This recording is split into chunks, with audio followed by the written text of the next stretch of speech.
Good morning students. बेटा आज हम करेंगे कितनी ज़मीन पाठ के मौखिक और लिखित प्रश्न करेंगे। ठीक है, देखो सबसे पहला है छोटी बहन का विवाह किससे हुआ था।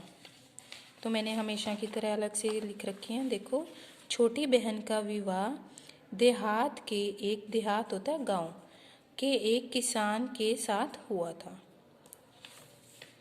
सौदागर ने दीना को क्या बताया। सौदागर ने दीना को बताया कि दरिया किनारे कोलों की बस्ती है, वहाँ की ज़मीन अत्यधिक उपजाऊ और उम्दा है। ठीक है, आगे देखो दीना ने कोलों के सरदार को क्या उपहार दिया। क्या दिया? एक बढ़िया लबादा, चाय का एक डिब्बा एवं अन्य चीज़ें सरदार को भेंट की। ठीक है, आगे देखो नेक्स्ट है दीना का कौन सा बना काम बिगड़ा जा रहा था। सूरज छिपने लगा था, मगर दीना टेकड़ी से काफ़ी दूर था। अगर वह सूरज के छिपने से पहले टेकड़ी पर निर्धारित स्थान तक ना पहुंचा तो उसके द्वारा नापी गई ज़मीन उसके हाथ से निकल जाएगी, अर्थात सूरज ढल जाने से उसका बना बनाया काम बिगड़ जाएगा। कोल लोग दया और व्यंग्य से क्यों हंसने लगे। देखो कोल लोग दया और व्यंग्य से हंसने लगे क्योंकि दीना ने लालच के कारण अपनी क्षमता से अधिक परिश्रम किया और परिणाम स्वरूप मर गया। ठीक है, एक बार आप इसी को दोबारा से देख लो, कहीं आपका कुछ रह ना गया हो।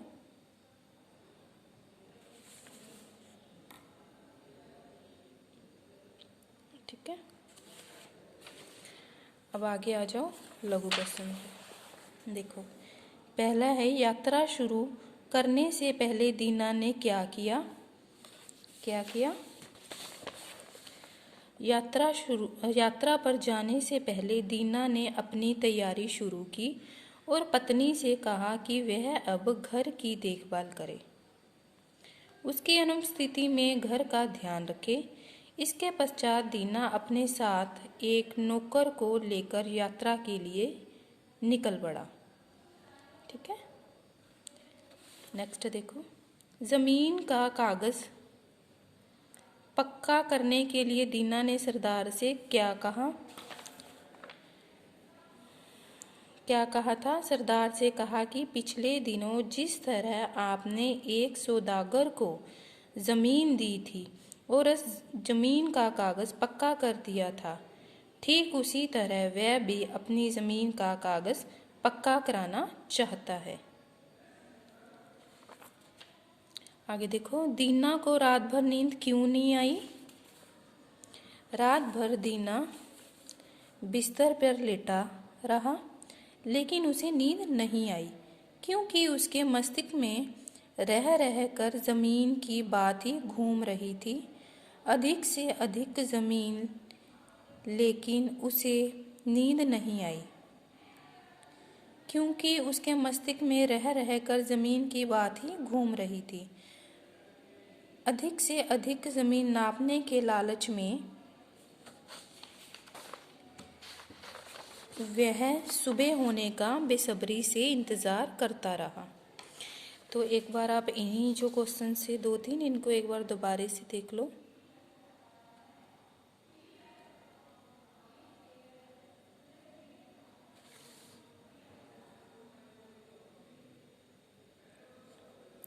ठीक है, अब हम आगे करेंगे।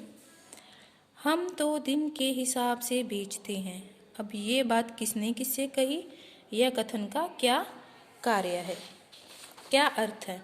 यह बात कोल्लो के सरदार ने दीना से कही। अब सेकंड का आंसर आएगा इस कथन का अर्थ है कि कोई भी आदमी एक दिन में चलकर जितनी ज़मीन नाप लेगा उतनी ही ज़मीन उस व्यक्ति या खरीदार की होगी।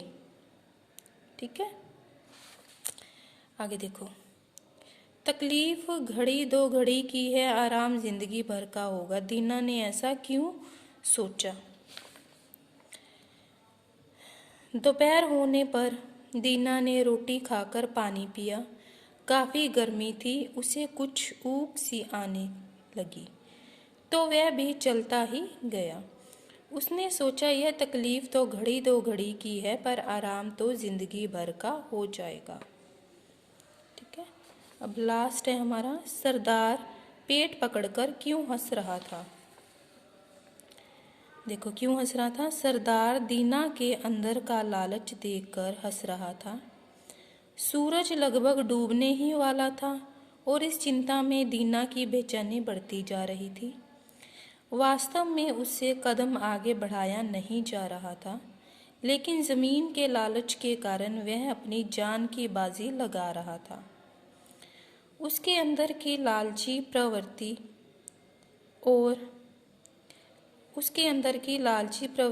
और उसकी बेबसी की कशमकश को देखकर सरदार पेट पकड़कर हंस रहा था।